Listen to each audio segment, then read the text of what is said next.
5 শতাধিক ফার্মেসি থাকলেও হাতে গোনা কয়েকটিতে রয়েছে তাপমাত্রা নিয়ন্ত্রণের ব্যবস্থা। এই বিষয়ে আরো জানাতে শহরের দুর্গাবাড়ি এলাকা থেকে যুক্ত হয়েছেন ইমতিয়াজ আহমেদ। ইমতিয়াজ, ওষুধের মান ঠিক রাখতে ময়মনসিংহের যে ফার্মেসিগুলো রয়েছে সেখানে কি ধরনের ব্যবস্থা নেওয়া হচ্ছে?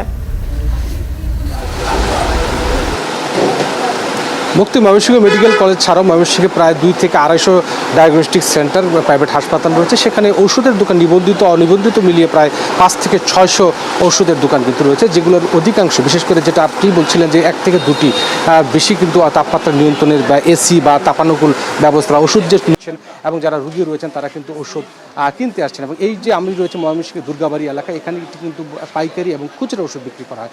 এর মধ্যে কিন্তু প্রচণ্ড লোডশেডিং হয়েছে এবং এই লোডশেডিংয়ের মধ্যেই কিন্তু যারা ব্যবসায়ী রয়েছেন তারা যেটা বলছেন যে প্রচণ্ড গরমের মধ্যে তাদেরকে ওষুধ বিক্রি, আসলে এই গরমের মধ্যে তাদেরকে এইভাবেই ওষুধ সংরক্ষণ করে বিক্রি করতে হচ্ছে এবং ওষুধ কোম্পানির পক্ষ থেকে তারা এখন পর্যন্ত কোনো নির্দেশনা পায়নি। সব মিলিয়ে এই ছিল ময়মনসিংহ থেকে ওষুধ সংরক্ষণ এবং যে তাপমাত্রায় ওষুধ বিক্রি করছে তার সর্বশেষ আমার কাছে মুক্তি।